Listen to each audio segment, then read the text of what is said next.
Hello Internet, I'm Dan. I'm Chaz. This is Wine is Serious Business, episode 127. Exciting show. We're back to Oregon Pinot. Yeah. And with two producers we really love, Evesham Wood and Brooks. Like, both of these guys are, I think, in both of our top 10s. Oh yeah, easily. All the Oregon producers. Like, I'd say if you're exploring Oregon wine, you're making a huge mistake if you don't try the wine from these guys, amongst the other ones we're looking into. Absolutely. And Evesham Wood has a old special place in my heart because my wine epiphany was with their wine. So always liked them. So hopefully, but these wines I haven't tasted, or I've had the Brooks Temperance Hill one time, but Evesham Wood, totally new to it. So I think this is the first year they're actually making this bottle, or it's the first year in a number of years that they've made Temperance Hill. So sure, maybe something changed where they've been selling more fruit. I know this is the first year that Brooks has made Pinot Noir from Temperance Hill. And what's the story? And that Vineyard kind of has a special place in my mind, because I remember this is I was just getting into wine, just started touring. This is probably one of the first 5 times I'd ever gone out to wine country, and I went to touring more, and they had some Temperance Hill bottlings, and I think even a couple of years worth that were just, I still remember, they were just remarkable. Like some of those Pinot Noirs, it was just like, wow, there's some cool stuff going on in this vineyard. So I'm excited to see good stuff still going on there. Well, that's awesome to hear. And yeah, so we're doing a little mini horizontal day. We got both 2009s from these two producers. So we'll start with the Evesham Wood. Sounds good. Chad's got some brand new fancy glasses. I do got some brand new fancy glasses. I got them from Target. Are these Riedel? Yeah, they are Riedels. I got them from Target, but hey. Yeah, sounds like a great deal, right? Yeah, it's a pretty good deal. What the heck? Well, maybe it's still up there. This is going to be up there in a couple of weeks. What? Was it Target? Yeah, it was like $30 for the two of them or something? Yeah, $30 for the two of them. That's an incredible deal. Often you pay nearly that for a piece, right? You pay like $50 for a set. Well, they're like, it's the, I don't know what the deal is with them. I think maybe it's like they're cast-offs, maybe they didn't meet quality control or something. Sure. There might be some imperfection. So they bulk them off to Target and they sell them for a lesser price. You can get like the white wine glasses there, 4 for $20. Nice. Oh, that's cool. So, ooh, this smells good. Yeah. Yes. A little bit of raspberries. There's like an earthy, truffly flavor coming out too that is just rich and awesome. Just a little like a little bit of a little touch of dill on there, I think. Too. There you go. And it's not like you're sniffing a pickle jar. It's not like that powerful. It's just a little bit of herbal zing on the That's nose. a perfect call on the dill. Yeah. This smells good. Mm-hmm. All right.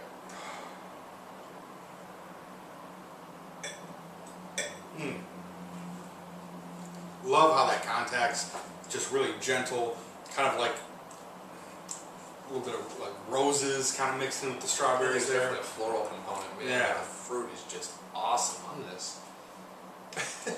That's good wine. There's a lot of brightness to the fruit too. It's not like I think 09 is considered like sort of a hotter vintage, right? Yep. And this is more elegant, like fresh, gentle fruit going on here. It's got a really nice touchdown and just I'm still tasting it. Like it's got a gentle across. Yeah. Strawberries, I think, are the fruit I'd say is dominant across the palate. Acidity's settling in nicely. A little bit of tannins there, but not much at all. Real gentle. The acidity's awesome on it too. It's just great acidity.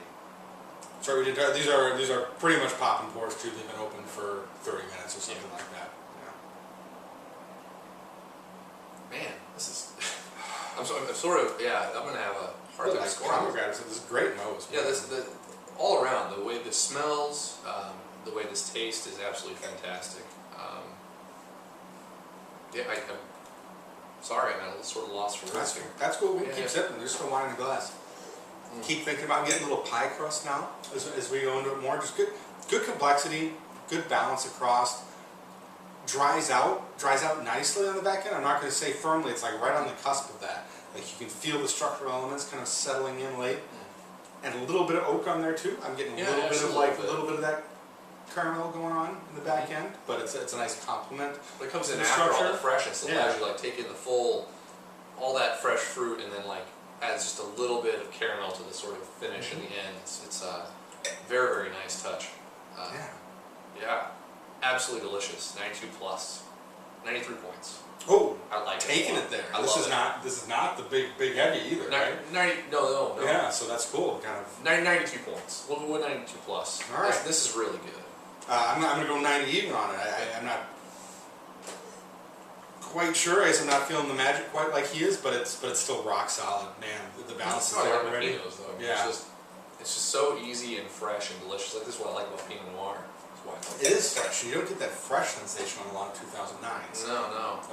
Especially, you know, been out for a little while and stuff like that. But good fruit, good winemaker. I'm digging it. Yeah.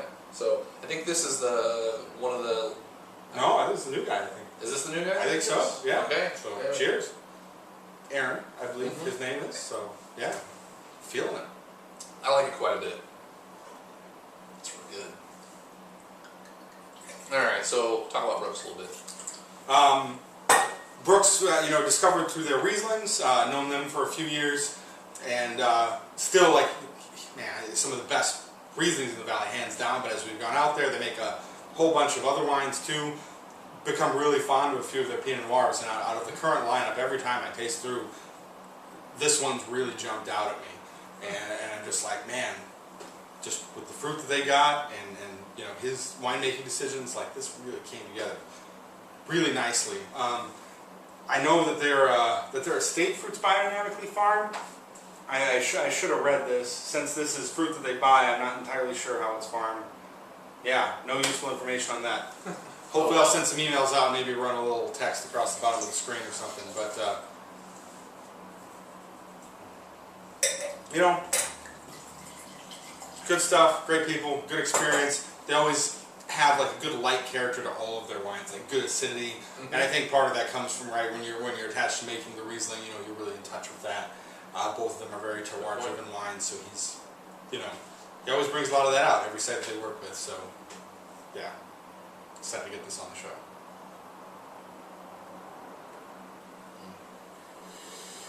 I love Oregon Pinot. Yeah, a little darker on the nose than the Evesham Wood. I was getting a little more like strawberries and floral.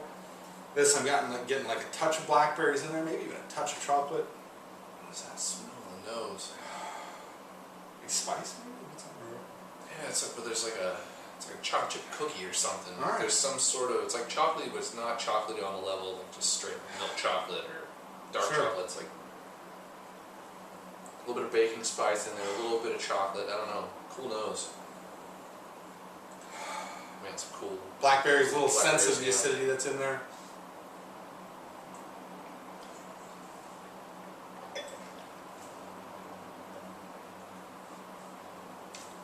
Again, starts out great. This feeling of like liveliness and brightness on the front end of the palate. Getting some like raspberry flavors, maybe the acidity showing itself, a little bit of lime character. Great complexity right from the start, and it keeps this like really delicate mouthfeel all the way across.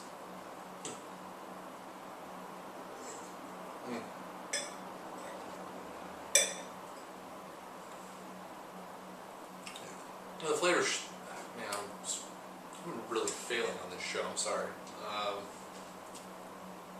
Fine. Yeah, you're good. You're good.